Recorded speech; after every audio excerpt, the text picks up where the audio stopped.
রাব্বুল আলামিন বলেন ওয়াকিমিস সালাতা তারফাইন নাহারি ওয়া যুলফাম মিনাল লাইল ইন্নাল হাসানাতি ইযহিবনাস সাইয়্যাত যালিকা যিকরা লিয-যাকিরিন।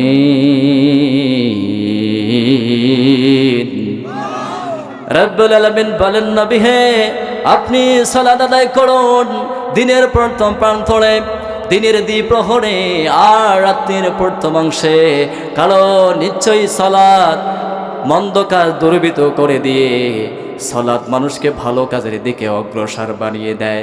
অর্থাৎ মানুষ যখন সালাত আদায় করবে ওই ভালো কাজ করার কারণে যাবতীয় পাপ রাশিগুলো ক্ষমা করে দিবেন তিনি কে।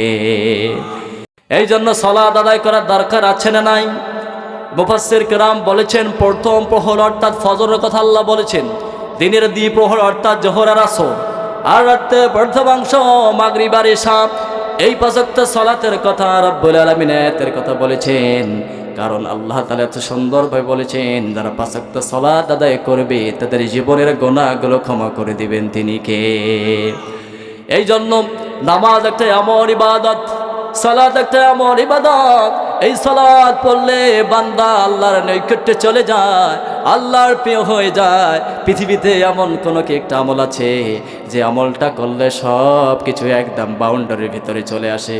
সেই আমলটা হলো নামাজ। সেই আমলটার নাম কি? জোরে বলেন। সেই আমলটার নাম হলো সালাত। এই সালাত যারা পড়বে তাদের জীবনের গুনাহ মাফ করে দিবেন তিনি কে। এই জন্য রব্বুল আলামিন বলেন ইন্নাল হাসানাতি ইযহিবনাস সাইয়্যাত, আল্লাহ বললেন নিশ্চয়ই ভালো কাজ দ্বারা মন্দ কাজগুলো দূরীভূত করে দেওয়া হয়।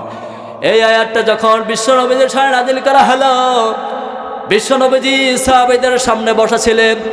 এমন তো অবস্থায় একজন সাহাবী আসলো, বলল ইয়া রাসূলুল্লাহ, ওগো আল্লাহর নবী, ইয়া রাসূলুল্লাহ, আমি যখন পথ দিয়ে আসতেছিলাম আসার সময় একজন নারীর সঙ্গে আমার দেখা হয়ে গিয়েছে, একজন রমণীর সঙ্গে আমার দেখা হয়ে গেছে ইয়া রাসূলুল্লাহ।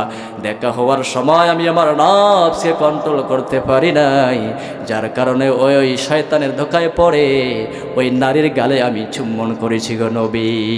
ভালো কাজ না খারাপ কাজ? জোরে বলেন। এখন বুঝি পরকীয়া আমাদের এদিকে নাই? আছে, আছে। পরকীয়ায় সব জায়গায় চলছে, নারীপুরে অবাধ মেলামেশা চলছে। আল্লাহ রাসূলকে বলে ইয়া রাসূলুল্লাহ, ওগো আল্লাহর নবী, আমি আসার সময় শয়তানের ধোকায় পড়ে আমি আমার নফসকে কন্ট্রোল করতে পারি নাই গো নবী। হঠাৎ করে আমি আমার নফসকে কন্ট্রোল করতে না পারার কারণে একজন রমণীর মুখে কালের ভিতরে আমি চুম্বন করেছি গো নবী। ইয়া রাসূলুল্লাহ, ইয়া হাবিবাল্লাহ, আমার গুনাহ কি আল্লাহ মাফ করবেন? এবার এদিক মধ্যে নামাজের সময় হয়ে গেল। এবার নামাজের সময় হয়ে গেল, নামাজের সময় হলো। আল্লাহর হাবিব নামাজে দাঁড়িয়ে ইমামতি করলেন, সাহাবী ও বিশ্বনবীদের পিছনে নামাজ পড়লেন। নামাজ শেষ করার পর আল্লাহর নবী সেই সাহাবীকে ডাকলেন। ইতিমধ্যে সাহাবীরা চলে যাচ্ছিলেন। তিনি মনে মনে ভাবলেন আমার এই কথাটা বিশ্বনবী পছন্দ করে নাই, যার দরুন মনে হয় নবী কষ্ট পেয়েছে। এবার আল্লাহর নবী এবার লোকটাকে লাগলো, সাহাবী যেও না, ফিরে আসো। এবার সাহাবীকে ডাকলেন, ও সাহাবী, তোমার এই কারণে আমার আল্লাহ আমার কাছে আয়াত নাজিল করে দিয়েছেন, ওয়াকিমিস সালাতা তারফাইন নাহারি ওয়া যুলফাম মিনাল লাইল ইন্নাল হাসানাতি ইযহিবনাস সাইয়্যাত।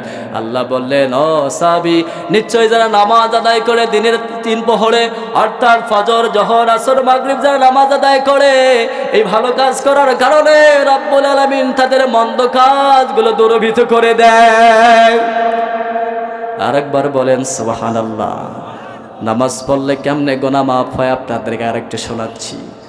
আল্লাহর হাবিব সাল্লাল্লাহু আলাইহি সাল্লাম বললেন, ও সাহাবীরা, তোমাদের বাড়ির সামনে একটা যে নদী থাকে, নহর থাকে, এই নদীতে কেউ যদি দিনে রাতে পাঁচবার যদি গোসল করে, 5 বার যদি গোসল করে, বলো তো ওই সাহাবীর ওই লোকের শরীরের ভিতরে কোনো প্রকার কি ময়লা থাকতে পারে? এবার সাহাবীরা বলল, ইয়া রাসূলুল্লাহ, ওই লোকের শরীরে কোনো প্রকার ময়লা ত্রুটি বিশ্রী থাকতে পারে? এবার আল্লাহর হাবিব বললেন, শোনো শোনো, আমার কোনো উম্মত যদি দিনে রাতে 5 ওয়াক্ত সালাত আদায় করে, কত ওয়াক্ত? 5 ওয়াক্ত নামাজ যদি কেউ যদি আদায় করে, যেমনি করে 5 বার গোসল করলে ওই উম্মতের যেমন করে শরীরের ভেতরে কোনো প্রকার ময়লা থাকে না, কেউ যদি দিনে রাতে 5 ওয়াক্ত সালাত আদায় করে, ওই যেমন গোসল করলে শরীর থেকে ময়লা দূরীভূত হয়ে যায়, নামাজ আদায় করার কারণে বান্দার যাবতীয় গুনাহগুলো ঝরিয়ে দেন তিনি কে? এই জন্য নামাজ পড়ার দরকার আছে না নাই? জোরে বলে, নামাজ পড়ার দরকার আছে না নাই? এই নামাজ যদি আপনি পড়েন আপনার লাভ কি, এটাও জানার দরকার আছে না নাই?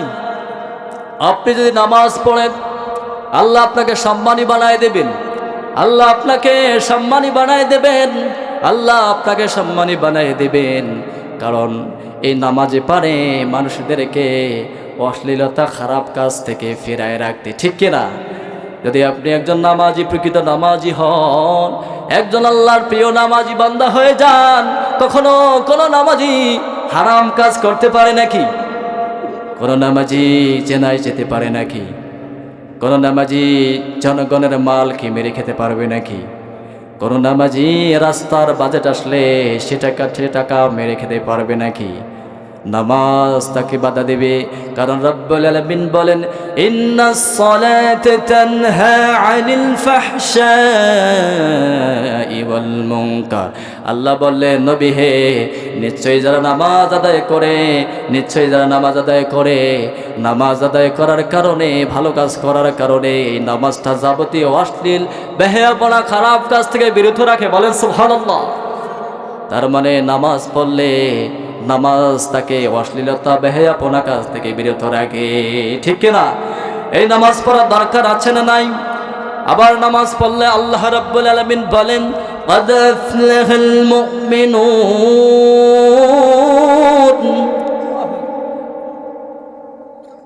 الذين هم في صلاتهم يحافظون। আল্লাহ রাব্বুল আলামিন বললেন, قد أفلح المؤمنون الذين هم في صلاتهم خاشعون। আল্লাহ বললেন, নিশ্চয়ই যারা নামাজ আদায় করে বিনয়ের সহিত, তারা হলো সফল। তার মানে যারা নামাজ আদায় করে তাদেরকে সফল বলেছেন তিনি কে?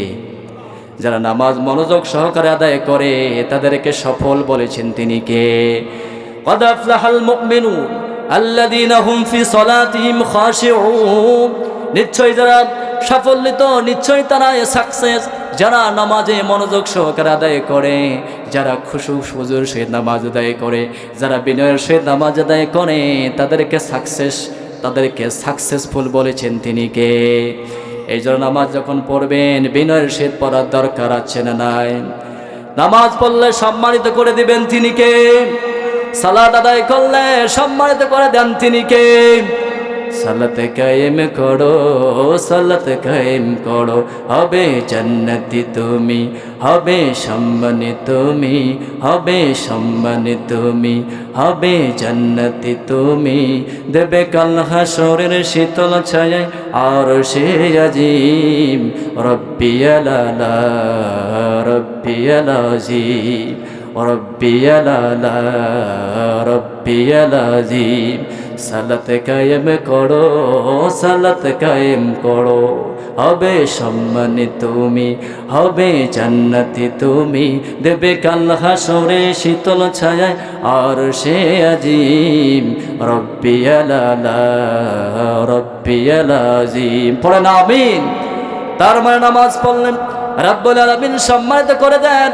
আল্লাহর হাবিব সাল্লাল্লাহু আলাইহি ওয়াসাল্লাম বললেন, বান্দা যখন সালাত আদায় করার জন্য পবিত্রতা অর্জন করে নামাজের দিকে ধাবিত হয়ে যায়, এক পর্যায়ে বান্দা যখন ওযু করার জন্য যখন পানি নিয়ে যখন হাতের ভিতরে যখন পানিগুলো লাগিয়ে পানিগুলো দিয়ে হাত আস্তে আস্তে করে ধুয়ে ফেলে দেয়, এরপরে যখন হাতের শেষ বিন্দু পানি যখন জমিনে পড়ে যায়, এই শেষ বিন্দু পানির বিনিময়ে যখন জমিনে ছড়ে যায়, এই শেষ বিন্দু পানি ঝরে যাওয়ার সাথে সাথে রব্বুল আলামিন ওই বান্দার হাতের গুনাহগুলো আল্লাহ মাফ করে দেয়।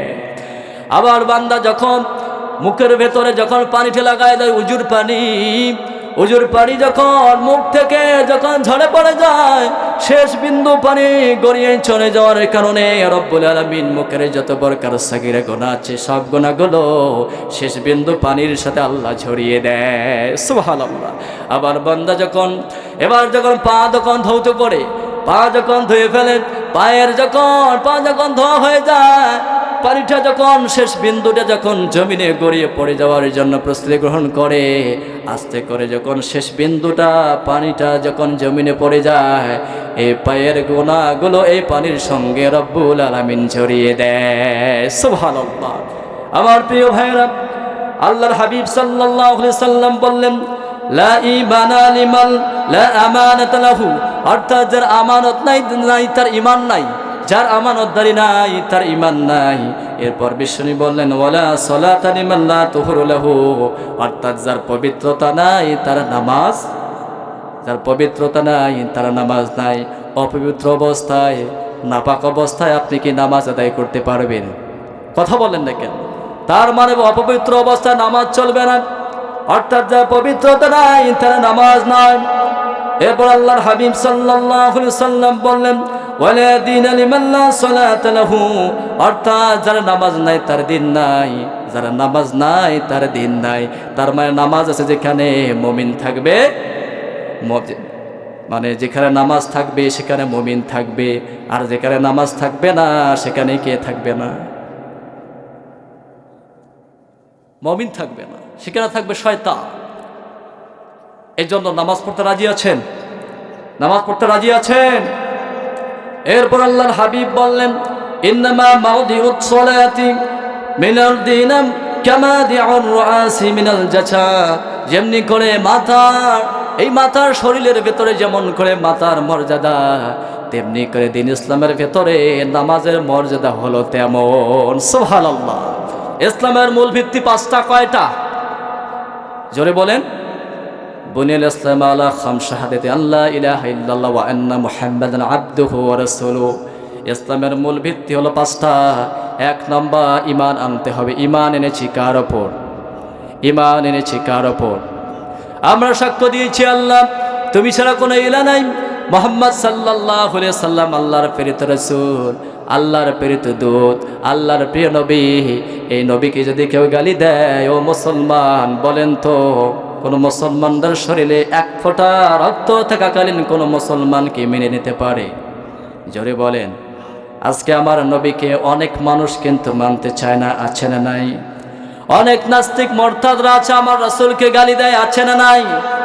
ও মুসলমান, আজকে কাদিয়ানীরা আজকে আমার রাসূলকে শেষ নবী মানে না, আমার রাসূলকে শেষ নবী মানে না, তারা গোলাম আহমদ কাদিয়ানীকে শেষ নবী মানে। বলেন নাউযুবিল্লাহ। অথচ আল্লাহ বলছেন, মা কানা মুহাম্মাদুন আবা আহাদিম মির রিজালিকুম ওয়ালাকির রাসূলুল্লাহ ওয়া খাতামান নবিয়্যিন। আল্লাহ বলছেন, নবী হে শোনেন, দুনিয়ার মানুষরা তোমরা শোনো, মুহাম্মদ সাল্লাল্লাহু আলাইহি সাল্লাম তোমাদের কারো পিতা নয়, তিনি হলো আল্লাহর প্রেরিত দূত, তিনি হলেন শেষ নবী। সুতরাং যে আল্লাহ তাআলা বিশ্ব নবীদের শানে আয়াত নাযিল করেছেন, ওই নবীকে মানার দরকার আছে না নাই? জোরে বলেন, মানার দরকার আছে না নাই? আজকে কাদিয়ানীরা আমার রাসূলকে শেষ নবী মানতে চায় না, তারা শেষ নবী মানে গোলাম আহমদ কাদিয়ানীকে। সুতরাং মুসলমান যতদিন বেঁচে থাকবেন আমরা মনে করব কাদিয়ানীরা কাফের। কথা বলেন ঠিক কিনা? আজকের পার্লামেন্টে যারা আছে তারা কাদিয়ানীদেরকে কাফের ঘোষণা করতে ভয় পায়। কথা বলেন ঠিক কিনা? আপনারা জানেন, কয়েকদিন আগে ঢাকা সোহরাওয়ার্দী উদ্যানে একটা বিশাল বড় একটা আয়োজন হয়েছে, খতমে নবিয়ত এর আয়োজনে সমগ্র যত বাংলাদেশ ইসলামিক দল আছে তাদের আয়োজনে খতমে নবিয়তে আল্লাহ রাসূলকে যারা মানে না নবী হিসেবে, তাদের বিপক্ষে রাসূলের পক্ষে তারা একটা আয়োজন করেছে। সেখানে প্রত্যেকটা আলেম, প্রত্যেকটা মুফাসসির, প্রত্যেকটা তরুণ আলোচক, বাংলাদেশের প্রত্যেকটা দ্বীনি মুসলমানরা একটা কথায় রাজি, আমাদের শেষ নবী হযরত মুহাম্মদ সাল্লাল্লাহু। আর তাদের দাবি ছিল কাদিয়ানীকে তাদেরকে রাষ্ট্রীয়ভাবে ঘোষণা করতে হবে তারা কাফের। আপনারাও কি আমার সঙ্গে রাজি আছেন? ও মুসলমান আমার সঙ্গে রাজি আছেন? কাদিয়ানীরা কাফের, আপনারা বলবেন, আমি বলবো কাদিয়ানীরা, আপনারা বলবেন কাফের। কাদিয়ানীরা, জোরে বলেন কাদিয়ানীরা কাফের, কাফের কাদিয়ানীরা। আমরা বর্তমান সরকারের দায়িত্বে যারা আছেন তাদেরকে আমরা জানাতে চাচ্ছি, অচিরেই পার্লামেন্টে কাদিয়ানীদেরকে কাফের ঘোষণা করা হোক। আমরা চাই কি চাই না? লিল্লাহি তাকবীর, লিল্লাহি তাকবীর। গোলাম আহমদ কাদিয়ানী উনি এমন একজন নিকৃষ্টতম মানুষ ছিলেন। এই ভণ্ড নবীর আবির্ভাব রাসূল সাল্লাল্লাহু আলাইহি সাল্লামের জামানায় ৭ জন ভণ্ড নবীর আবির্ভাব হয়েছিল। কতজন? ৭ জন। পরবর্তী আরেকজন নবীর ভণ্ড নবীর আবির্ভাব হয়েছে, সেটা আবু বকরের জামানায়। সেটার নাম হচ্ছে মুসাইলামাতুল কাযযাব। এই ভণ্ড নবী নিজেকে এমনভাবে দাবি করত, বিশ্ব নবীজি যদি কোনো বাচ্চার মাথায় যদি হাত বোলাই দিতেন, ওই বাচ্চা যদি নেড়া থাকতো, ওই বাচ্চার মাথায় নিমিষের ভেতরে একটা সুঘ্রাণ বেরিয়ে বাচ্চার মাথায় চুল গজাতে, বলেন না সুবহানাল্লাহ। আর মুসাইলামাতুল কাযযাব যখন বিশ্ব নবীজিকে কপি করতেন, বিশ্ব নবীজির মতন কপি করতেন, তোমরা দেখো মোহাম্মদ যেরকম করে আমিও সেরকম করি। যখন কোনো বাচ্চার চুলওয়ালা বাচ্চার মাথায় হাত বুলিয়ে দিত, নিমিষের ভেতরে ওই বাচ্চার চুল পরে টাক হয়ে যেত। আল্লাহর হাবিব যখন কোনো মানুষের সঙ্গে মোসাফা করতেন, ছোট ছোট বাচ্চাদের সঙ্গে যখন মোসাফা করতেন, মাথার ভেতরে হাত বুলাই দিতেন, ওই ছোট ছোট বাচ্চাদের থেকে একটা সুগন্ধি বের হয়ে যেত। আর যখন বিশ্ব নবীজির কাছে বাচ্চা নিয়ে আসা হতো, আল্লাহর হাবিব তার থুতু মোবারক দিয়ে বাচ্চাদের তাহানি করিয়ে দিতে। এই মুসাইলামাতুল কাযযাবের কাছে বাচ্চা নিয়ে আসা হতো। মুসাইলামাতুল কাযযাব বিশ্ব নবীকে কপি করতেন। মুসাইলামাতুল কাযযাব তার মুখের থুতু দিয়ে বাচ্চাদের মুখে যখন লাগাই দিত, ওই বাচ্চাগুলো যখন বড় হতো, ওই বাচ্চাগুলো সহজে কথা বলতে পারতো না, থতলা হয়ে যেত। আমাদের সমাজে মানুষ থতলায় কি থতলায় না? থতলা পাচ্ছে না তো? কষ্ট পাচ্ছেন আপনারা? এই মুসাইলামাতুল কাযযাব হযরতে আবু বকর রাদিয়াল্লাহু তাআলা আনহুর জামানায় তেনাকে ওয়াসি নামে একজন সাহাবী, যিনি রাসূল সাল্লাল্লাহু আলাইহি ওয়াসাল্লামের চাচাকে নির্মমভাবে শহীদ করেছিলেন, এই ওয়াসি রাদিয়াল্লাহু তাআলা আনহু তিনি যখন তেনার ভুলটা বুঝতে পারলেন, আল্লাহর হাবিবের কাছে আসলেন, বলে একটা চাদর মুড়ি দিয়ে এসে বিশ্বনবীদের কাছে কালেমা পড়ে মুসলমান হয়ে গেলেন। এবার যখন চাদরটা মুখ থেকে সরিয়ে দেখলেন আল্লাহ রাসূল, দেখা মাত্রই বললেন, তুমি না ওয়াসি? এবার ওয়াসি রাদিয়াল্লাহু তাআলা আনহু বলে, ইয়া রাসূলুল্লাহ, হ্যাঁ আমি ওয়াসি। এবার আল্লাহ রাসূল এবার চোখের পানি ছেড়ে দিলেন, জিজ্ঞেস করলেন, ওয়াসি তুমি বলো বলো আমার চাচাকে কেমনভাবে তুমি শহীদ করেছো? এবার ওয়াসি রাদিয়াল্লাহু তাআলা আনহু বললেন, ইয়া রাসূলুল্লাহ, আমার হাতে খঞ্জর ছিল, বল্লম ছিল। প্রথমে আমি তার বুকের ভেতরে খঞ্জরটা চালিয়ে বল্লম দিয়ে তার বুকটা ফেরে ফেলি। এক পর্যায়ে যখন বুকটা ফেরে ফেলা হয়, এক পর্যায়ে আবু জাহেলের স্ত্রী হিন্দা সেই আপনার চাচার কলিজাটা বুক থেকে বের করে ছিঁড়ে মুখ দিয়ে চিবায়ে চিবায়ে খেয়েছে গো নবী। আল্লাহ রাসূল যখন ওয়াসি রাদিয়াল্লাহু তাআলা আনহুর মুখ থেকে এই কথাগুলো শুনতেছিলেন, বিশ্বনবীজি ডুকরে ডুকরে কান্না শুরু করলেন। আল্লাহ নবী বললেন, ওয়াসি কোনদিন তুমি আমার সামনে আর এসো না, যখনই তোমাকে দেখব আমার শহীদ চাচা, আমার শহীদ চাচা, ওনার কথা মনে পড়ে যাবে, কোনোদিন তুমি আমার কাছে এসো না। সেই দিন ওয়াসি রাদিয়াল্লাহু তাআলা আনহু আল্লাহর নবীদের কাছে বললেন, ইয়া রাসূলুল্লাহ, কোনদিন যদি আমি ওয়াসিকে যে প্রয়োজন মনে হয়, যেই বর্ষা দিয়ে যে বল্লম দিয়ে আপনার চাচাকে আমি দুনিয়া থেকে শহীদ করে দিয়েছি, ওই দিন যদি আমার প্রয়োজন হয়, ওই বর্ষায় বল্লমটা আমি রেখে দিলাম। ইসলামের ঘোর শত্রুকে কতল করার জন্য আমি যতন করে আমার এই খঞ্জর বল্লমটা রেখে দিলাম গো নবী। সুবহানাল্লাহ। আবু বকরের জামানায় এবার যখন যুদ্ধের দামামা বেজে উঠল, এবার যখন যুদ্ধের দামামা বেজে উঠল, এক পর্যায়ে আবু বকর রাদিয়াল্লাহু তাআলা আনহু ওয়াসিকে ডাক দিলেন, বললেন, ওয়াসি তুমি না তোমার খঞ্জর তোমার বল্লমটা তুমি রেখে দিয়েছো ইসলামের ঘোর শত্রুকে হত্যা করার জন্য। আজকে সেই সময়টা এসে গেছে রে ওয়াসি, তুমি সেই ভণ্ড নবীকে মুসাইলামাতুল কাজ্জাবকে দুনিয়া থেকে বিদায় করে দাও। এবার যুদ্ধের দামামা বেজে উঠলো। এক পর্যায়ে ওয়াসি রাদিয়াল্লাহু তাআলা আনহু যুদ্ধ করতে করতে ওয়াসির বুকের ভেতরে সেই বল্লমটা ঢুকাই দিয়ে তেনাকে দুনিয়া থেকে বিদায় করেছেন। বলেন সুবহানাল্লাহ। সেদিন বলেছেন ওয়াসি, ইয়া রাসূলুল্লাহ, আপনাকে যে ওয়াদা দিয়েছি সেই প্রতিশ্রুতি আজকে আমি গ্রহণ করলাম, অঙ্গীকার পালন করলাম গো নবী। সুবহানাল্লাহ। এই নামাজের জন্য সাহাবীরা জীবন দিয়েছে, এই নামাজের জন্য সাহাবীরা জীবন দিয়েছে। আব্দুল্লাহ ইবনে আমর রাদিয়াল্লাহু তাআলা আনহুকে বিশ্বনবীজি রোমানদের সঙ্গে যুদ্ধ করার জন্য আল্লাহর নবীজি এবার সেনাপতির দায়িত্ব দিয়ে এবার আব্দুল্লাহ ইবনে আমরকে পাঠিয়ে দেন। ও আব্দুল্লাহ ইবনে আমর, তুমি যুদ্ধের ময়দানে যাও, যুদ্ধে যাওয়ার আগে আমি তোমাকে কয়েকটা শর্ত দেই। এই শর্তগুলো গ্রহণ করে যদি তুমি যুদ্ধের ময়দানে চেপে পড়ো তাহলে তোমাকে বিজয় দান করবেন তিনি কে? লিল্লাহি তাকবীর।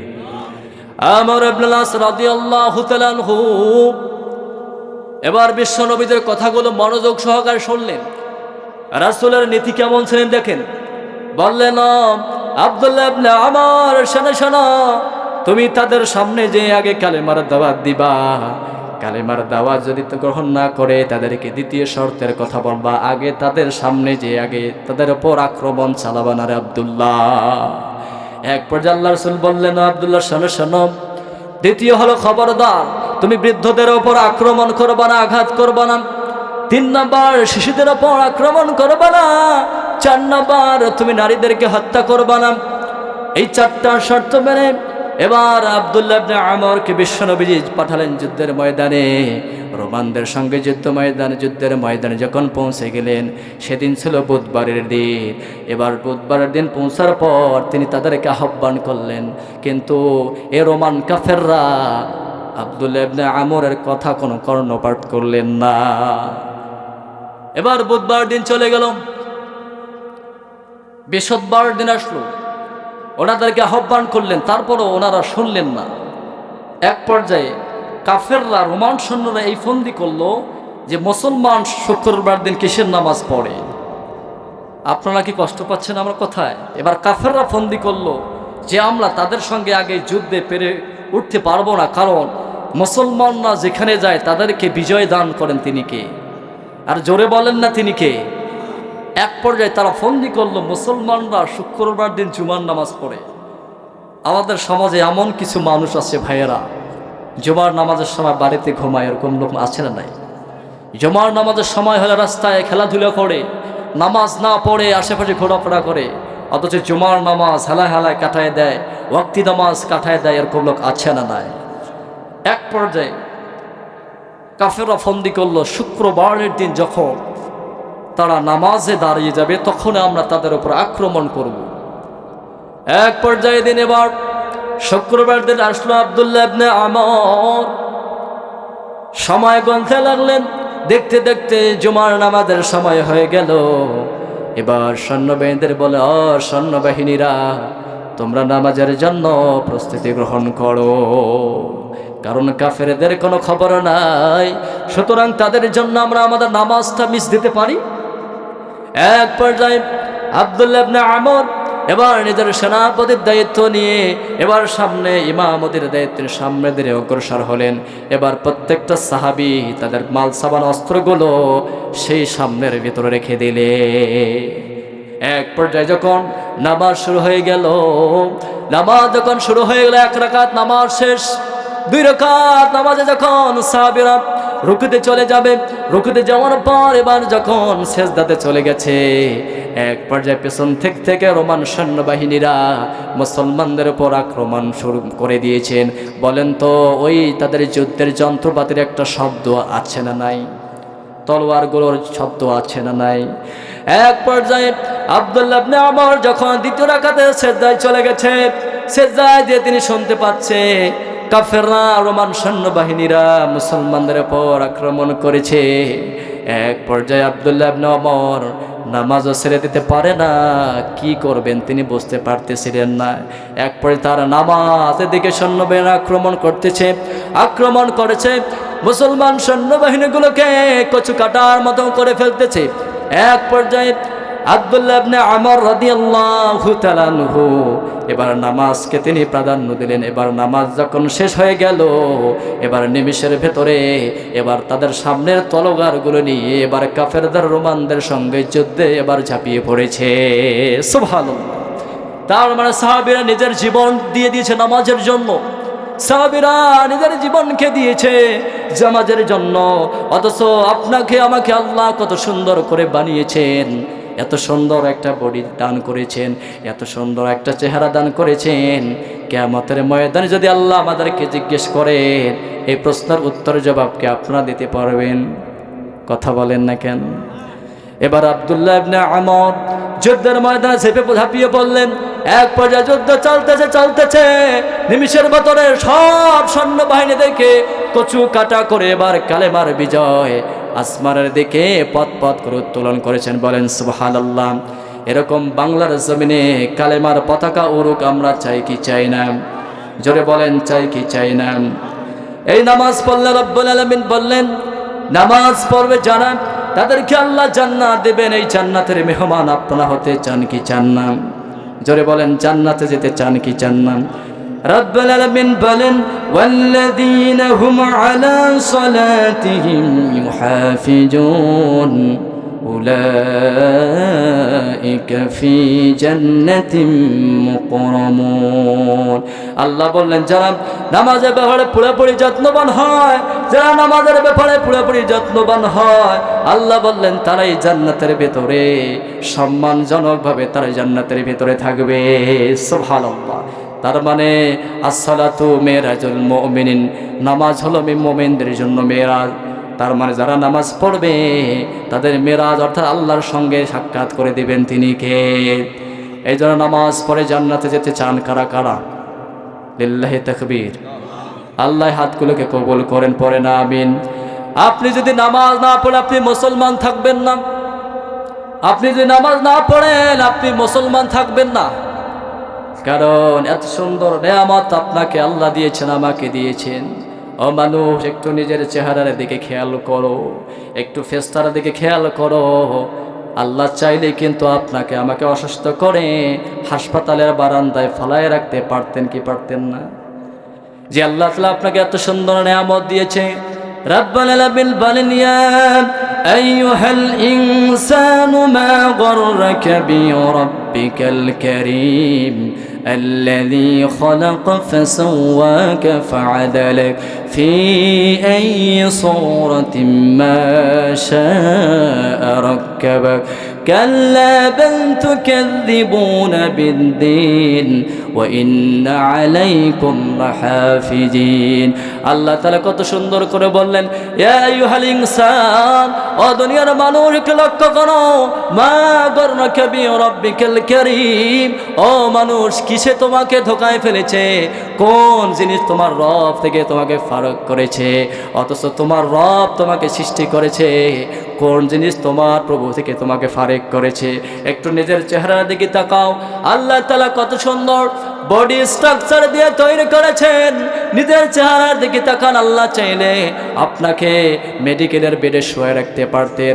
একটু তাকায় দেখেন আল্লাহর কত দয়া, আল্লাহর কত ভালোবাসা আপনার ও আমার ওপর আছে, ঠিক কিনা বলেন? এই জন্য আল্লাহ আপনাকে আমাকে কত সুন্দর আবহাওয়া আকৃতি দ্বারা, কত সুন্দর ডিজাইন দ্বারা তৈরি করেছেন। কেমনে বান্দা আল্লাহর সঙ্গে নাফরমানি করো? ইয়া আইয়ুহাল ইনসান মা গররাকা বিরাব্বিকাল কারীম, তোমার রবের সঙ্গে কেমন নাফরমানি করো? কোন জিনিস তোমার রবের সাথে বিরত রাখার জন্য ধোঁকায় ফেলেছে? কোন জিনিস তোমাকে তোমার রব থেকে ফারেক করেছে? ও দুনিয়ার মানুষ, মরণ একদিন আসবে কি আসবে না? এই মরণ থেকে কেউ আমরা রেহাই পাবো? এই মরণ থেকে কেউ আমরা রেহাই পাবো না। সুতরাং মরণ একদিন আসবে, এই মরণ থেকে কেউ আমরা রেহাই পাবো না। এই মরণ থেকে আমরা কেউ রেহাই পাবো না। আল্লাহর হাবিব সাল্লাল্লাহু আলাইহি সাল্লাম বললেন, যারা নামাজ বিনয়ের সাথে আদায় করে কিয়ামতের দিন এই নামাজ তার জন্য নূর হবে। বলেন সুবহানাল্লাহ। আর যারা কিয়ামতের ময়দানে আজকে দুনিয়াতে সুন্দরভাবে নামাজ পড়বে না, কিয়ামতে এই নামাজ তার জন্য নূর হবে।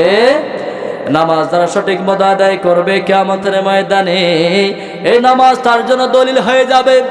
আর দুনিয়াতে যারা নামাজ ঠিক মতো আদায় করবে না, কিয়ামতের ময়দানে নামাজ তার জন্য দলিল হবে না।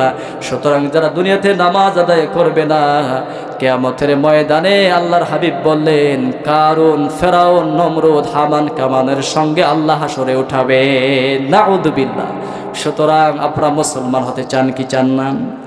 আল্লাহর হাবিব সাল্লাল্লাহু আলাইহি সাল্লাম বললেন বাইনাল আবদি ওয়া বাইনাল কুফরি মান তারাকাস সালাহ। একজন মুমিন বান্দা, একজন নামাজি বান্দা আর কুফর আর শিরকের ভিতরে পার্থক্য হলো মুমিন নামাজ আদায় করে, আর যারা কুফরি করে, শিরক করে, তারা নামাজ আদায় করে না। ঠিক কি না? এই জন্য যারা নামাজ পড়বে তারা হবে মুসলমান, তারা হবে মুমিন। আর যারা নামাজ পড়বে না তারা মুমিন হবে না, তারা হলো কাফের। ঠিক কি না? আল্লাহর হাবিব বললেন মান তারাকাস সালাত মুতাআম্মিদান ফাকাদ কাফারা। যে ব্যক্তি ইচ্ছাকৃতভাবে এক ওয়াক্ত নামাজ ছেড়ে দেয় সে কুফরি করে, আর যে ব্যক্তি কুফরি করে সে হলো কাফের। সুতরাং আপনারা মুসলমান হয়ে মরতে চান না কাফের হয়ে মরতে চান? সবাই বলেন, মুসলমান হয়ে মরতে চান না কাফের হয়ে মরতে চান? সাহাবীরা বর্ণনা করতেন, সাহাবীরা বলতেন আমরা রাসূলের জামানায় এই নামাজ ব্যতীত অন্য কাজকে আমরা কুফরি মনে করতাম না। যারা নামাজ ছেড়ে দিত তারা কুফরি কাজ করত। সুতরাং যারা নামাজ ছেড়ে দেয় তারা কুফরি করে, যারা নামাজ ছেড়ে দেয় তারা কুফরি করে। এই জন্য মুসলমান নামাজ পড়ে মরার দরকার আছে না নাই? তার মানে যারা নামাজ পড়বে না তারা হলো কাফের। তারা কি? কিয়ামতের ময়দানে আল্লাহ তাআলা বান্দার সঙ্গে একটা ফাইনাল খেলা খেলবেন। কি খেলা? দুনিয়াতে ফুটবল খেলার ফাইনাল হয় কি হয় না? দুনিয়াতে ফাইনাল খেলা হয় কি হয় না? ক্রিকেটের হয় না? ফুটবলের হয় না? হয়, সবগুলোর হয়। আল্লাহ তাআলা, আপনারা সবাই জানে কিয়ামতের ময়দানে বান্দা আর আল্লাহর সঙ্গে একটা ফাইনাল খেলা হবে। আল্লাহর হাবিব সাল্লাল্লাহু আলাইহি সাল্লাম বললেন আউয়ালু মা ইহাসাবু বিহি আবদু ইয়াউমিল কিয়ামাতিস সালাহ। অর্থাৎ কিয়ামতের ময়দানে সর্বপ্রথম বান্দার আমল দেখবেন কিসের? সবাই বলেন। আপনাদের কষ্ট হচ্ছে? আর অল্প কিছুক্ষণ আলোচনা করব, তারপরে আমি আপনাদের সাথে বিদায় নিব ইনশাআল্লাহ। তাহলে আল্লাহর হাবিব সাল্লাল্লাহু আলাইহি সাল্লাম বললেন কিয়ামতের ময়দানে সর্বপ্রথম বান্দার কিসের হিসাব হবে বলেন তো একটু? নামাজের। আউয়ালু মা ইহাসাবু বিহি বিন আবদি ইয়াউমিল কিয়ামাতিস সালাহ। কিয়ামতের ময়দানে বান্দার সর্বপ্রথম আল্লাহ আমল দেখবেন নামাজের। আল্লাহর হাবিব বললেন যদি নামাজ যদি তার টিকে যায় প্রত্যেকটা আমল তার আল্লাহর কাছে গ্রান্টেড হবে, আর প্রত্যেকটা পদে পদে সে হিসাব পাবে। বলেন না সুবহানাল্লাহ। আর যদি নামাজ আর তার যদি টিকে না, নামাজ যদি তার টিকে না যায় প্রত্যেকটা পদে পদে সে আটকা পড়ে যাবে, প্রত্যেকটা পদে পদে সে আটকা পড়ে যাবে। আল্লাহর হাবিব বললেন ও সাহাবীরা তোমরা বেশি বেশি নফল নামাজ আদায় করো, কারণ কিয়ামতের ময়দানে বান্দার যদি ফরজের ঘাটতি হয়ে যায় আল্লাহ রাব্বুল আলামিন ওই বান্দার, ওই আমার উম্মতের নফল নামাজের বিনিময় আল্লাহ ফরজের ঘাটতিগুলো করে দিবেন। সুবহানাল্লাহ। তার মানে ফরজ যদিও ঘাটতি থেকে থাকে নফলের মাধ্যমে ঘাটতি পূরণ করে দিবেন তিনি কে? কিয়ামতের ময়দানে রব্বুল আলামিন বান্দার সঙ্গে এবার ফাইনাল খেলা খেলবেন। ও বান্দা ভালো ভালো দুনিয়া কি নামাজ আদায় করেছ? তখন সবাই বলবে আল্লাহ আমরা দুনিয়াতে নামাজ আদায় করেছি। এবার এক পর্যায়ে আল্লাহ রাব্বুল আলামিন বলবেন ও দুনিয়ার মানুষেরা সবাই আমাকে তোমরা সিজদা দাও। ওই সময় হলো ফাইনাল খেলা। আল্লাহু আকবার।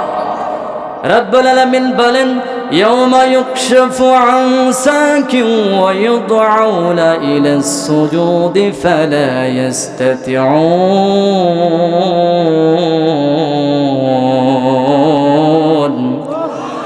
রব্বুল আলামিন বলেন সেই দিন বান্দাদের পায়ের শাকগুলো খুলে দেওয়া হবে, পায়ের গোছাগুলো খুলে দেওয়া হবে। এক পর্যায়ে সেদিন তাদেরকে সেজদা করার জন্য ডাকা হবে। সেদিন তারাই সেজদা করতে পারবে। দুনিয়াতে যারা নামাজ আদায় করেছিল সেই দিন তাদের কোমরগুলো হেরে যাবে, রুকুতে চলে যাবে, সেজদায় চলে যাবে।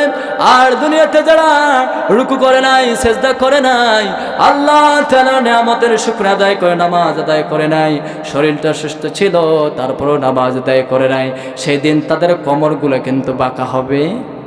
তার মানে সেদিনের মতো লাঞ্ছিত, সেদিনের মতন অপমানিত কি আর কিছু হতে পারে? সম্মানিত প্রিয় ভাইরা, এক পর্যায়ে আল্লাহ রাব্বুল আলামিন বলেন, খাশিআতান আবসারুহুম তারহাকুহুম জিল্লা ওয়া ক্বাদ কানু ইয়াদউনা ইলাস সুজুদ।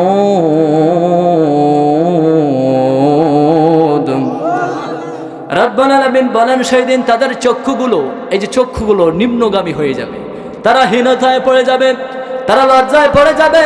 সেই দিন তাদের কোনো এমন একটা পর্যায়ে চলে যাবে, তাদের লজ্জায় পড়ে যাবে, তারা হীনতায় পড়ে যাওয়া, অপমান বোধ করবে।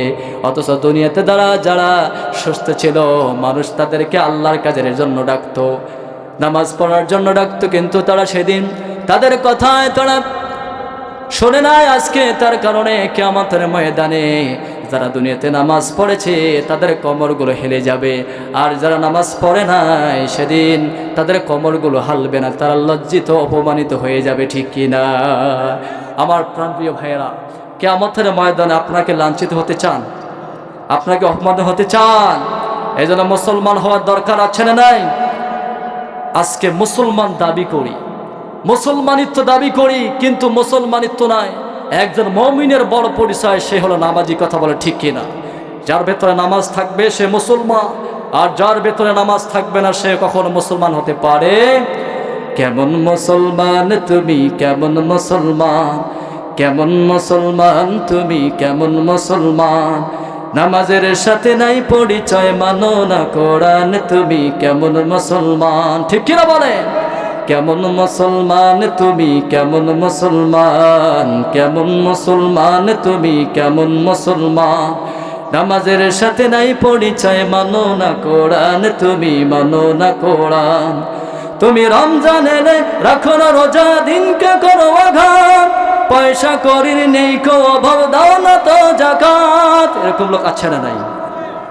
তুমি রমজান এলে রাখো না রোজা, দিনকে করো আঘাত, পয়সা করির নেই কো অভাব, দাও না তো যাকাত। তুমি ইমানদারির বড়াই করো, নেই তোমার ইমান, তুমি ইমানদারির বড়াই করো, নেই তোমার ইমান। তুমি এমন মুসলমান, কেমন মুসলমান তুমি, কেমন মুসলমান, কেমন মুসলমান তুমি, কেমন মুসলমান, ঠিক কিনা? আমার প্রাণপ্রিয় ভাইয়েরা, আমি একটু একবারে শেষ পর্যায়ে চলে আসছি, আমি শেষ পর্যায়ে চলে আসছি। এই মৃত্যু নামক একজন যে ফেরেশতা আসবে, এই মৃত্যু থেকে আমরা কি কেউ বাঁচতে পারবো? আল্লাহর হাবিব সাল্লাল্লাহু আলাইহি ওয়াসাল্লাম শেষ সজ্জায়, একদম শেষ সজ্জায় মালাকুল মউত তার রূহটা কবজ করার জন্য এসে গেছে। এক পর্যায়ে আল্লাহর হাবিবের ইন্না সাকরাতুল মউত, নিশ্চয়ই মৃত্যু যন্ত্রণা কঠিন, এই মৃত্যুর যন্ত্রণাটা বিশ্বনবী শুরু হয়ে গিয়েছে। এক পর্যায়ে আল্লাহর হাবিব বলেন, সালাত আসসালাত আসসালাত ওমা মালাকাত আইমানিকুম, ও মতেরা নামাজ নামাজ, নামাজটা ছেড়ে দিও না। সেই সময় আল্লাহর হাবিব স্ত্রীর কথা বললেন না, কোনো বিবির কথা বললেন না, মেয়ের কথা বললেন না। এক পর্যায়ে ফাতেমাতুজ জোহরা রাদিয়াল্লাহু তাআলা আনহা কান্না করতেছিলেন। এক পর্যায়ে আল্লাহর হাবিব ফাতেমাকে ডাকলেন, ডাকার পর কানে কানে যিনি কী কথা বললেন। বিশ্বনবীজি চলে যাওয়ার পর আয়েশা রাদিয়াল্লাহু তাআলা আনহা তিনি ফাতেমাকে জিজ্ঞেস করেছিলেন যে, ফাতেমা, ওই মৃত্যু সজ্জায় আল্লাহর হাবিব কি এমন কথা বলেছিল যার কারণে তুমি কান্না করতেছিলা, আর রাসূলের কথা শোনা মাত্রই তোমার কান্না বন্ধ হয়ে গিয়েছে? কি এমন কথা বলেছিল তোমার আব্বাজান, একটু বলো। তখন ফাতেমাতুজ জোহরা বললেন যে, আমার আব্বাজান বলেছিলেন যে, ফাতেমা তুমি কান্না করো না, আমি চলে যাওয়ার পর সর্বপ্রথম তোমার সঙ্গে আমার সাক্ষাৎ হয়ে যাবে। বলেন না সুবহানাল্লাহ। তার মানে ফাতেমাতুজ জোহরা বললেন, ও আয়েশা রাদিয়াল্লাহু তাআলা আনহাকে বললেন, ও আম্মা জান, তার মানে আমার আব্বা বলেছেন, আমার আব্বাজান বিদায়ের পর আমি ফাতেমার সঙ্গে সর্বপ্রথম দেখা হয়ে যাবে। অর্থাৎ রাসূল চলে যাওয়ার পর 6 মাস পর হযরতে ফাতেমা রাদিয়াল্লাহু তাআলা আনহা তিনি ইন্তেকাল করেছেন। ইন্না লিল্লাহি। সেই সময় বিশ্ব নবীজি কারো কথা বললেন না, আদরের বিবির কথা বললেন না, আয়েশার কথা বললেন না, মেয়ের কথা বললেন না, সাহাবীদের কথা বললেন না। ও উম্মতেরা, নামাজ নামাজ নামাজ। তোমাদের অধীনস্থ কর্মচারী যারা আছে তাদের সঙ্গে খারাপ আচরণ করো না। এই যে বিশ্বনবীজি শেষ সজ্জায় একটা কথা বলে গেলেন, নামাজ নামাজ। নামাজ আছে যেখানে মুমিন থাকবে, নামাজ নাই যেখানে মুমিন থাকতে পারে না সেখানে, ঠিক কিনা বলেন? এই জন্য নামাজ পড়ার দরকার আছে না নাই? নামাজ পড়লে আপনি মুসলিম, নামাজ না পড়লে আপনি কুফরিকারী। সুতরাং মুসলমান হয়ে মরতে চান না কুফরিকারী হয়ে মরতে চান? এই যে মৃত্যু নামক দোল শুধু বিশ্ব নবীদের কাছে আসছিল না, আমাদের কাছে আসবে, সবার কাছে আসবে। কেউ আমরা এই মৃত্যু থেকে রেহাই পাবো না। মালাকুল মউত যখন আসবে, এই মৃত্যু থেকে কেউ আমরা রেহাই পাবো না। রব্বুল আলামিন বলেন, আইনামা তাকুনু ইয়াদরিকুমুল মাউত ওয়ালাউ কুনতুম ফি বুরুজিম মুশাইয়্যিদা।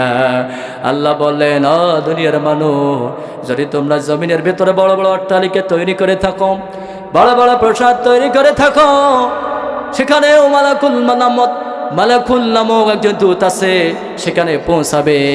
দুনিয়াতে আমরা এমন একটা অট্টালিকা তৈরি করলাম যে অট্টালিকার ভেতরে বাহির থেকে কোনো অক্সিজেনের প্রয়োজন হবে না। বাহির থেকে কোনো অক্সিজেনের প্রয়োজন। আপনি এমন একটা প্রাসাদ তৈরি করলেন যেখানে আপনার যাবতীয় অক্সিজেন থেকে শুরু করে যাবতীয় খাদ্য সরঞ্জাম সব কিছু একটি করলেন। দেখলেন যে বাহির থেকে এমন একটা পিপিলিকা ঢুকবে, সেটাও আপনি বন্ধ করে দিলেন। বলেন তো সেখানে মালাকুল মউত পৌঁছাবে কি পৌঁছাবে না? আল্লাহ সে কথায় বোঝাই নেমে তাকিনু ইয়াদরিকুমুল মাউত। ও দুনিয়ার মানুষ, যত বড় অট্টালিকা তৈরি করো না কেন, ওখানেও মালাকুল মউত পৌঁছাবে। রব্বুল আলামিন বলেন, ইজা জা আজালুহুম লা ইস্তাখিরুনা সাআতাও ওয়া লা ইস্তাখদিমুন। আল্লাহ বলে, ও দুনিয়ার মানুষ, কারো যখন মৃত্যুর সন্নিকট এসে যায়, আল্লাহর অর্ডার পাওয়া মাত্র এক মুহূর্তের জন্য মালাকুল মউত রূহ কবজ করা দেরি করে না। এই মউত থেকে আমরা কেউ রেহাই পাবো না। যারা চলে গেছে তারা পোড়া কপালি, আর যারা এখন পর্যন্ত জান্নাতের ভিতরে আছে তাদের মতন ভাগ্যবান আর কেউ কি হতে পারে? আমার প্রাণপ্রিয় ভাইয়েরা, আপনি একদিন মরে যাবেন, আমিও একদিন মরে যাব। একটু শেষ ফিনিশিং আপনাদের সামনে দিচ্ছি। মৃত্যু আসবে, মৃত্যু থেকে আমরা কেউ রেহাই পাবো না। আপনার যখন শেষ সময় চলে আসবে, আমার যখন শেষ সময় আসবে, মালাকুল মউত এসে যখন রূহটা প্রাণ থেকে বের করে, প্রাণটা যখন দেহ থেকে বের করে নিয়ে যাবে, এক পর্যায়ে আপনার নিতর দেহটা ঘরের ভেতরে জমিনে পড়ে থাকবে। প্রাণের বিবি কান্না করবে, সন্তানগুলো সবাই কান্না করবে, সবাই হতবাক হয়ে এলাকার ভেতরে মাইকিন হয়ে যাবে। এতদিনের প্রাণের বিবি সন্তানগুলো আর কিন্তু আপনার কাছে আসতে চাইবে। একটু চিন্তা করেন, একটু মোরাকাবা করেন মৃত্যু নিয়ে। এক পর্যায়ে আপনার আমার নিতর দেহটা ঘর থেকে বের করা হবে। ঘর থেকে বের করার পর একটা চোখের ভেতর রেখে দেবে। আস্তে আস্তে করে দিক পার্শ্বে মাইকে অ্যানাউন্সমেন্ট করে দেওয়া হবে, অমুক নিবাসী অমুক কিছুক্ষণ আগে ইন্তেকাল করেছেন। আপনার শরীরটাকে ধোয়ার জন্য, শেষ গোসলের জন্য আস্তে আস্তে করে আপনার শরীর থেকে যত কাপড় আছে, দামি কাপড় আছে, সবগুলো খুলে ফেলবে। এমনকি আমাদের শরীরের ভেতরে একটা যে শিকাই আছে, শিকাইটাও কিন্তু কেটে ফেলবে, কিছুই রাখবে না। পুরো শরীর থেকে সব কাপড় খুলে ফেলবে। এতদিনের প্রাণের বিবি সেও আর কাছে আসবে না। সন্তানগুলো হাউমাউ করে কান্না করবে, ছেলে মেয়ে সবাই কান্না করবে আব্বা আব্বা করে।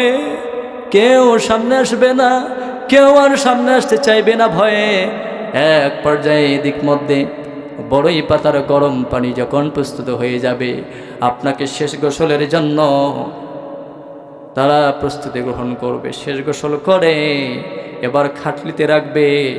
3 টুকরা কাপড় পরিধান করিয়া, বরের মতন সাজাইয়া, চকলেটের মতন পেঁচাইয়া আপনাকে খাটলিতে রেখে দেবে।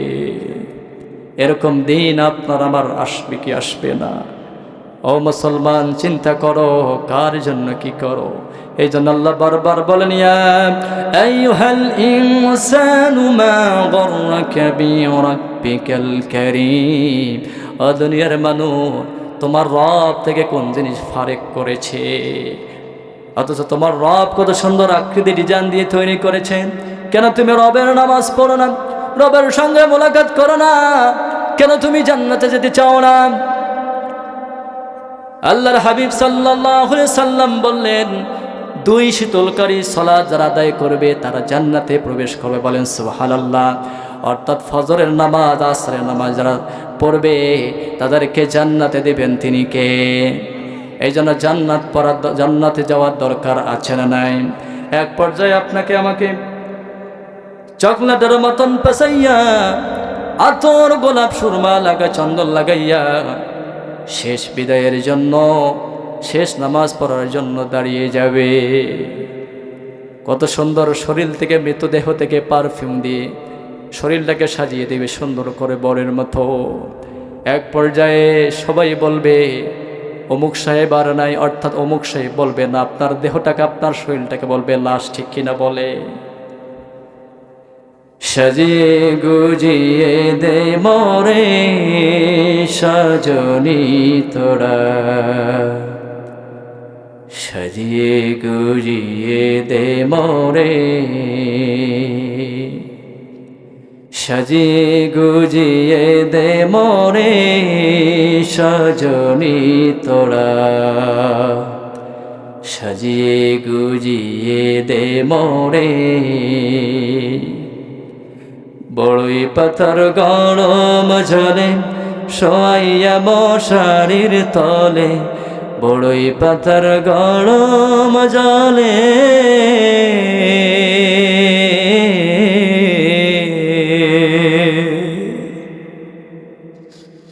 বড়ই পাতার গরম জলে শোয়াইয়া মশারির তলে, আতর গোলাপ চন্দন মাখাই দে সজনী তোরা, সাজিয়ে গুজিয়ে দে মোরে।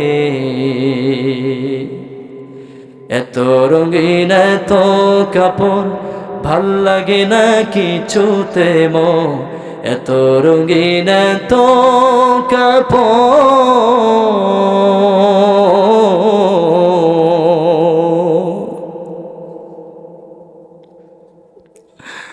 এত রঙিন এত কাপড় ভাল লাগে না কিছুতে মন, সাদা কাপড় সাদা কাপড় সাদা কাপড় পরাইয়া দে সজনী তোরা,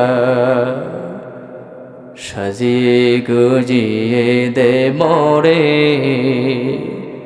সাজিয়ে গুজিয়ে দে মোরে সজনী তোরা, সাজিয়ে গুজিয়ে দে মোরে।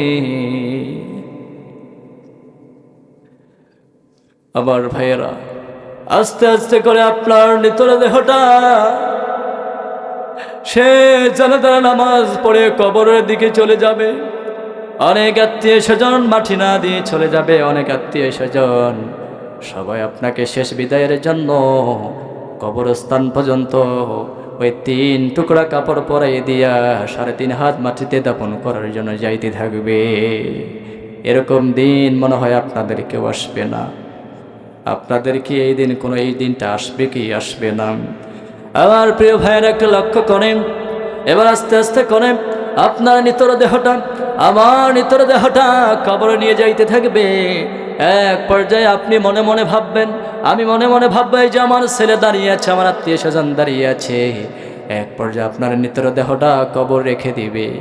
আপনি আমি মনে মনে ভাবো, আল্লাহ, এই তো আমার সন্তানকে দেখা যায়, এই তো আমার ভাইকে দেখা যায়। আস্তে আস্তে করে আপনার কবরের ওপর বাঁশের ফালাটিগুলো দিবে। বাঁশের ফালাটি দেওয়ার পর ওই ফাঁক দিয়ে আমরা দেখবো, আল্লাহ, ওই যে ফাঁক দিয়ে আমার আত্মীয় স্বজন দেখা যায়। এবার আস্তে করে যখন বাঁশের চাটাইটা ধারাটা বিছাই দিবে, আর কিন্তু কাউকে সেই সময় দেখা যাবে না। সেই নিতর দেহটাকে 3.5 হাত মাটির নিচে দাপন করে চলে আসবে, কোনোদিন আর কিন্তু খোঁজ খবর নেবে না। কথা বলেন ঠিক কিনা? কার জন্য কি করতেছেন, কার জন্য কি করতেছেন? ওই সন্তান আপনার কবরে যাবে না, ওই বিবি আপনার সঙ্গে কবরে যাবে না, আর কোনোদিন আপনার খোঁজ খবর নেবে কি নেবে না কেউ এই গ্যারান্টি দিতে পারবে। এই জন্য জান্নাতে যেতে চান কি চান না? আমরা জান্নাতে যেতে চাই কি চাই না? সবাই বলেন। কিয়ামতের ময়দানে যখন বিচার যখন শুরু হয়ে যাবে, বিচার হওয়ার পর যখন জান্নাতীরা জান্নাতে চলে যাবে, জাহান্নামীর জাহান্নামে চলে যাবে, এক পর্যায়ে সেই সময় রব্বুল আলামিন জান্নাতীদের সঙ্গে জাহান্নামীদের একটা কথা বলার প্ল্যাটফর্ম তৈরি করে দিবে। এক পর্যায়ে জান্নাতীরা জাহান্নামীদেরকে দেখবে, কিরে অমুক ভাই তুই কেন আজকে জাহান্নামে? এই অমুক তুই কেন জাহান্নামে? তোকে নামাজ পড়তে ডেকেছিলাম, নামাজ তা পড়িস নাই, আজকে বুঝে কি কারণে তুই আজকে জাহান্নামে এসেছিস একটু বল। জান্নাতীরা জাহান্নামীদেরকে জিজ্ঞেস করবে, মা সালাকাকুম ফি সাকার, ও জাহান্নামীরা বলো বলো তোমরা কেন সাকার নামক জাহান্নামে এসেছো? তখন তারা ওই জাহান্নামীরা বলবে, ক্বালু লাম নাকু মিনাল মুসাল্লিন ওয়া লাম নাকু নুতঈমুল মিসকিন।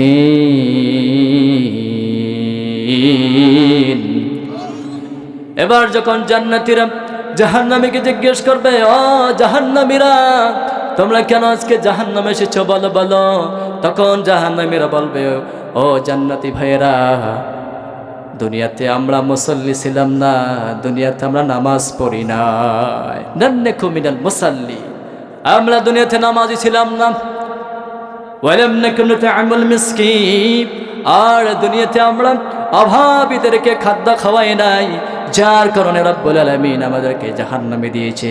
তার মানে আজকের মূল সারমর্ম ব্যাখ্যা হলো, নামাজ পড়বে যারা জান্নাতে যাবে। সবাই বলেন, নামাজ পড়বে যারা জান্নাতে যাবে। এই জন্য নামাজ পড়বা রাজি আছেন? রাজি আছেন? আল্লাহ আমাদের সবাইকে 5 ওয়াক্ত সালাত জামাতে শেষ পড়ার তৌফিক দান করুন, পড়েন আমিন।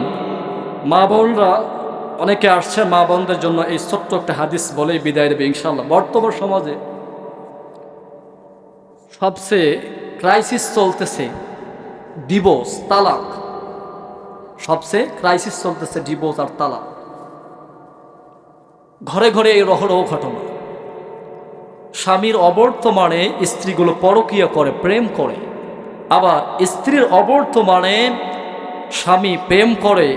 এরকম ঘটনা হচ্ছে কি হচ্ছে না? আহারে, স্বামী বিদেশে চলে গেছে, স্বামী বিদেশে চলে গেছে, এখন দেখা যাচ্ছে স্বামীর অবর্তমান স্ত্রী পরকীয়া করে দেবরের সঙ্গে, প্রেমিকের সঙ্গে টাকা ঢুকে নিয়ে ফ্রুট। এরকম হচ্ছে কি হচ্ছে না? আপনারা ফেসবুকে ইউটিউবে দেখতেছেন রহরহ ঘটনা। তা আমি যারা বিদেশে থাকেন তাদেরকে আমি আমার ছোট্ট সাজেশন হলো, ভাইরা 3 মাসের বেশি, 4 মাসের বেশি স্ত্রীদের ছেড়ে থাকা যাবে। কারণ যখনই 3 মাস 4 মাস যখন একটা স্বামী তার স্ত্রীকে ছেড়ে থাকে, তখন ওই স্ত্রীটা হারাম কাজে লিপ্ত হওয়ার জন্য প্রস্তুতি গ্রহণ করে। শয়তান তাকে ওয়াসওয়াসা দেয়, কারণ আমাদের শরীরে সেক্সুয়াল এই হরমোনটা আমাদের শরীরে আছে না নাই? নারী পুরুষ সবার কাছে আছে। এই জন্য আমি পুরুষদেরকে বলতেছি, স্ত্রীকে 3 থেকে 4 মাস ছাড়া থাকা যাবে না। 3 মাস 4 মাস পর চাকরি যদি করেন, ছুটি নিয়ে স্ত্রীর হক আদায় করবেন ইনশাআল্লাহ। আল্লাহর হাবিব সাল্লাল্লাহু আলাইহি সাল্লাম নারীদের জন্য একটা ছোট্ট আমল দিয়েছেন। এই ছোট্ট আমল যদি নারীরা করতে পারে, তাদেরকে জান্নাতের 8টা দরজা উন্মোচন করে দিবেন। বলেন সুবহানাল্লাহ। আল্লাহর হাবিব সাল্লাল্লাহু আলাইহি সাল্লাম বললেন, আল মাররাতু ইজা সাল্লাত খামসাহা ওয়া সামাত শাহরাহা ওয়া হাসানাত ফুরুজাহা ওয়া আতাত বালাহা ফালতাদখুল আইয়িব আবওয়াব মিন জান্নাতি সাআদ। বলেন না সুবহানাল্লাহ। আল্লাহর নবীজি বললেন, ও নারীরা, তোমাদের জান্নাত যাওয়ার সোজা এই 4টা আমল যদি মা বোনরা করতে পারে, তাদেরকে জান্নাতের 8টা দরজা খুলে দিবেন তিনি কে? শুধু তাই নয়, যে ছোট্ট এই 4টা আমল করতে পারে, জান্নাতের 8টা দরজা খুলে দিয়ে আল্লাহ ক্ষান্ত হয় নাই। জান্নাতের এক একটা গেট দিয়ে প্রহরীগুলো ডাকতে থাকবে, ও জান্নাতের রমণী, তুমি আমার কাছে আসো, আমার দরজা দিয়ে তুমি প্রবেশ করো।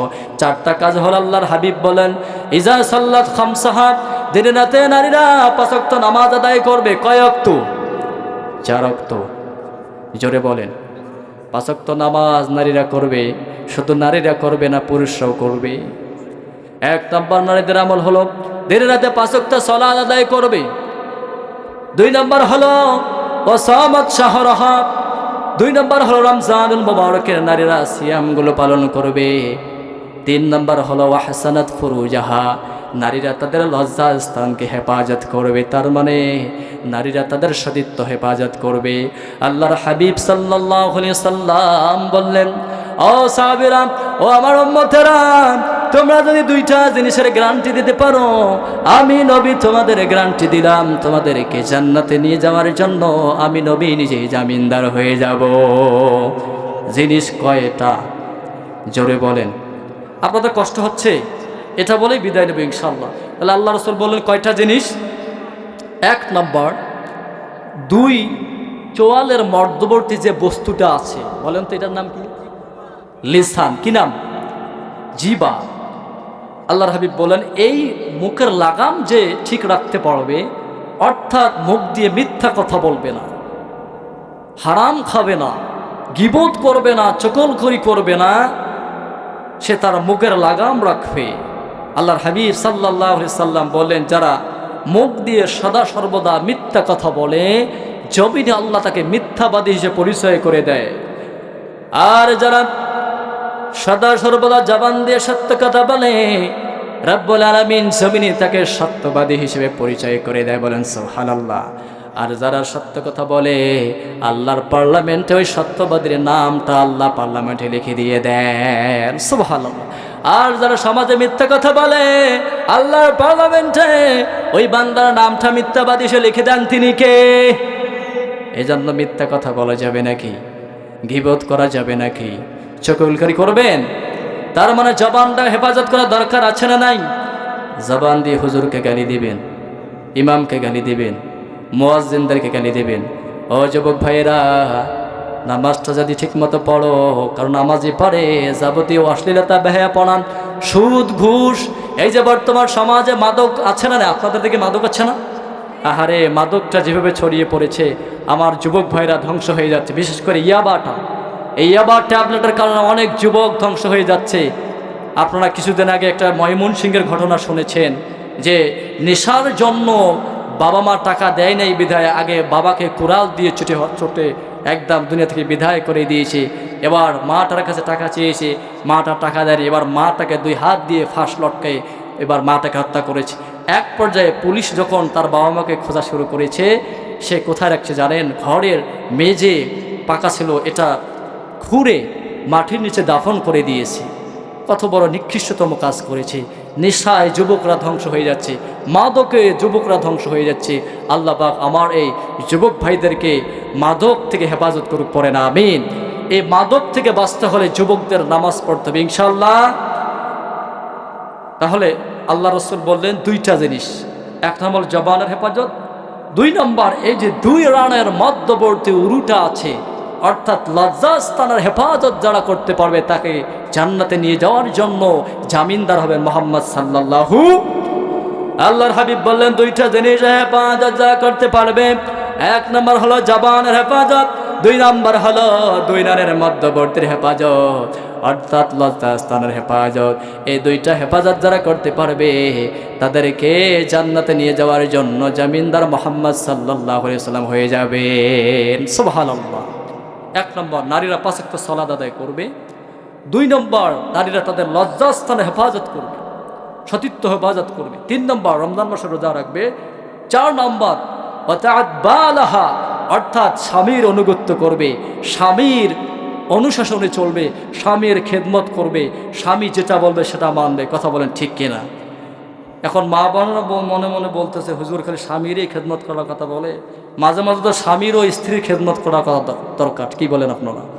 খালি আপনারা পুরুষরা স্ত্রীদের কাছ থেকে মেয়েদের কাছ থেকে খালি খেদমত নিলে হবে না, মাঝে মাঝে স্বামী হয়ে স্ত্রীর একটু খেদমত করা দরকার। আমাদের এলাকার এক লোক আছে জানেন, যদি পান থেকে যদি একটু চুন খসে পড়েছে দেখবে একে চুল ধরে, চুলের মুঠি ধরে মারি শুরু করে দেয়। এরকম পুরুষ মনে হয় বাংলাদেশে নাই, আপনারা কি বলেন? আহারে, রাসূলের জিন্দেগিতে তাকান, আল্লাহর হাবিব সাল্লাল্লাহু আলাইহি সাল্লাম যুদ্ধ থেকে ফিরে আসছেন। আসার পর দেখলেন আয়েশা রাদিয়াল্লাহু তাআলা আনহু তিনি রুটির খামির তৈরি করে তিনি ঘুমায় পড়েছেন। এদিক মধ্যে ছাগল এসে সেই রুটির খামির থেকে খেয়ে নিচ্ছে। এক পর্যায়ে আল্লাহ রাসূল সাল্লাল্লাহু আলাইহি সাল্লাম ছাগলকে তাড়াই দিয়ে নিজ হাত দিয়ে রুটি তৈরি করলেন। খাবার তৈরি করার পর এবার আয়েশা রাদিয়াল্লাহু তাআলা আনহাকে জাগ্রত করলেন। জাগ্রত হওয়ার পর দেখলেন খাবার প্রস্তুত হয়ে গেছে। বলেন না সুবহানাল্লাহ। আয়েশা রাদিয়াল্লাহু তাআলা আনহা এবার বিস্মিত হয়ে বলে, ইয়া রাসূলুল্লাহ, ওগো আল্লাহর নবী, কখন জানি ক্লান্তিবোধ করে ঘুমায় পড়েছি গো নবী, জানি না। এবার আল্লাহ রাসূল বললেন, ও আয়েশা, যুদ্ধ থেকে এসেছি। আল্লাহ রাসূল নিজে তলোয়ার জমিনের ভিতরে ফালায় রেখে খাবারগুলো সবজিগুলো কাটার পর এবার তিনি সবজি তৈরি করে খাবার তৈরি করে আয়েশাকে ডেকেছেন। আপনার মতন আমার মতন যুবকরা যদি, বয়স্ক বাবাজিরা যদি বাজার থেকে হাটে ঘাটে থেকে পরিশ্রম করে আসে, যদি খাবার তৈরি না থাকে, মুখের বাড়ি তোর হুঁশ নাই, সারাদিন গরুর মতন খাটিয়ে তুই খাবার তৈরি করিস নাই, তোর আকেল নাই? এরকম যুবক আছে না নাই? এরকম বুড়া লোক আছে না নাই? আমার প্রাণপ্রিয় ভাইয়েরা, শুধু স্ত্রীর কাছ থেকে খেদমত নেবেন সেটা হবে না। এই জন্য মাঝে মাঝে স্ত্রীদেরকেও একটু খেদমত করি ইনশাআল্লাহ। আল্লাহর হাবিব বলছেন, এই 4টা কাজ নারীরা যদি করে, ফালতাদখুলি আইয়িব আবওয়াবি জান্নাতি মিন সাআত, জান্নাতের 8টা দরজা দিয়ে তাদেরকে আহ্বান করা হবে, তাকে জান্নাতের ভেতর প্রবেশ করতে দেওয়া হবে। বলেন সুবহানাল্লাহ। ওয়াসসালাতু ওয়াসসালামু আলা সাইয়্যিদিল মুরসালিন وعلى آله وأصحابه أجمعين. ربنا ظلمنا أنفسنا وإن لم تغفر لنا وترحمنا لنكونن من الخاسرين. ربنا آتنا في الدنيا حسنة وفي الآخرة حسنة وقنا عذاب النار. اللهم اغفر لحينا وميتنا وشهيدنا وغيبنا وصغيرنا وكبرنا وذكرنا وأنثانا.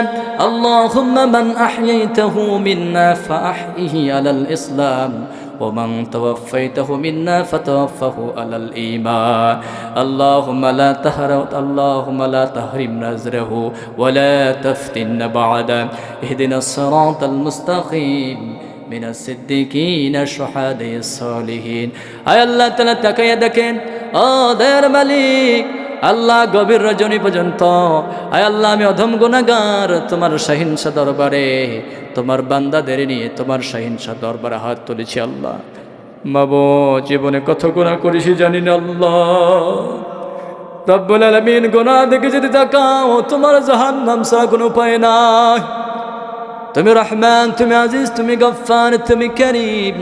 রহমান রহিম গফুর রহিমের নামে ওসিলা করে আমাদের প্রত্যেকের জীবনের ফলতির গুনাহগুলো মাফ করে দাও। আয় আল্লাহ, আমাদের সবাইকে সুস্থতা নেখায়া দারাজ করে দাও। আয় আল্লাহ, বিশেষ করে রব্বুল আলামিন আমাদের আহাল পরিবার থেকে যারা কবরে চলে গেছেন, আমাদের প্রত্যেকের দাদা দাদি, নানা নানি, শ্বশুর শাশুড়ি, পরাত্মীয় স্বজন, এই মাহফিলের আশেপাশে যত কবরোক্ত ব্যক্তি শুয়ে আছে আল্লাহ, তাদেরকে সহ আপনি মাফ করে দেন। আয় আল্লাহ, গভীর রাজনীতি যখন বাড়িতে ফিরে যায়, বাবার ঘরের দিকে তাকাই, বাবা না। রব্বুল আলামিন, মায়ের ঘরের দিকে তাকাই, মা নাই। কার জানি জনম দক্ষিণী মা অন্ধকার কবরে চলে গেছে আল্লাহ। বাবার ব্যবহৃত জন্য সব পড়ে আছে, বাবা কিন্তু 3.5 হাত মাটির নিচে চলে গেছে আল্লাহ। দয়া করে মায়া করে আমাদের সবার জনম দক্ষিণী মাকে বাবাকে মাফ করে দাও। আয় আল্লাহ, ওই বাবাকে আপনি মাফ করে দেন। সবাই বলে রব্বির হামহুমা কামা রব্বায়ানি সগীরা, রব্বির হামহুমা কামা রব্বায়ানি সগীরা। আয় আল্লাহ, আমাদের যাদের পিতামাতা বেঁচে আছে তাদেরকে সুস্থতা নেখায়া দারাজ করে দেন। আয় আল্লাহ, বিশেষ করে আমার আব্দুল্লাহ হাবিব ভাই আমাকে মেহমান হিসেবে দাওয়াত করে আজকের মাহফিলে কথা বলার সুযোগ করে দিয়েছেন। আল্লাহ, আমার প্রিয় ভাইটাকে কোরআনের জন্য কবুল করে নাও। আল্লাহ, আজকের সভাপতি, আজকের প্রধান অতিথি, বিশেষ আমন্ত্রিত অতিথি যারা আছে, আজকের মাহফিলের যারা দায়িত্বে আছে, মাহফিল কমিটি শুরু থেকে শুরু করে আগামীকালের যত বক্তা ও এজিন যারা আসবে সবাইকে তুমি মাফ করে দাও। আল্লাহ, আমাদের সবাইকে পাঁচ ওয়াক্ত সালাত জামাতের সহিত পড়ার তৌফিক দান করে দাও। আল্লাহ, আমাদের সবার শরীরটাকে সুস্থতা নে ঘায়া দারাজ করে দাও। আয় আল্লাহ, আজকে যারা আসতে পারে নাই আগামীকাল যেন আজে আসতে পারে তাদেরকে তৌফিক দিয়ে দাও। আল্লাহ, আশেপাশে যত কবরোক্ত ব্যক্তি আছে সবাইকে আপনি মাফ করে দেন। রব্বানা তাকাব্বাল মিন্না ইন্নাকা আনতাস সামিউল আলিম ওয়া তুব আলাইনা ইন্নাকা আনতাত তাওয়াবুর রহিম। আল্লাহ, আমার সঙ্গে হাফেজ কারি নিসুর রহমান আশরাফি কোরআন তেলাওয়াত করেছি। আল্লাহ, তোমার এই বান্দার কণ্ঠটাকে ইসলামের জন্য কবুল করে নাও। ربنا فاغفر لنا ذنوبنا وكف عنا سيئاتنا وتوفنا مع الأبرار سبحان ربك رب العزة عما يصفون السلام على المرسلين الحمد لله رب العالمين والصلاة والسلام على سيد المرسلين الحمد لله رب العالمين الله একটু পরে এই জান্নাতের বাগানটা ভেঙে যাবে, সবাই চলে যাব রে আল্লাহ। আল্লাহ, কিয়ামতের ময়দানে আমাদেরকে লাঞ্ছিত করিয়েন না। আল্লাহ, কিয়ামতের ময়দানে নবীদের কাতারে দাঁড় করে দিয়ে আল্লাহ, কিয়ামতের ময়দানে লাঞ্ছিত অপমানিত করিয়েন না। আল্লাহ, যে বিষয়ে কথা বলেছি আমি সহ সবাইকে আমল করার তৌফিক দান করে দেন। যখন মালাকুল মউত আসবে, ওই মালাকুল মউত আসার সময় আমাদের প্রত্যেকের জবানে কালেমাতুশ শুকর জারি করে দিন, লা ইলাহা ইল্লাল্লাহু মুহাম্মাদুর রাসূলুল্লাহ সাল্লাল্লাহু আলাইহি।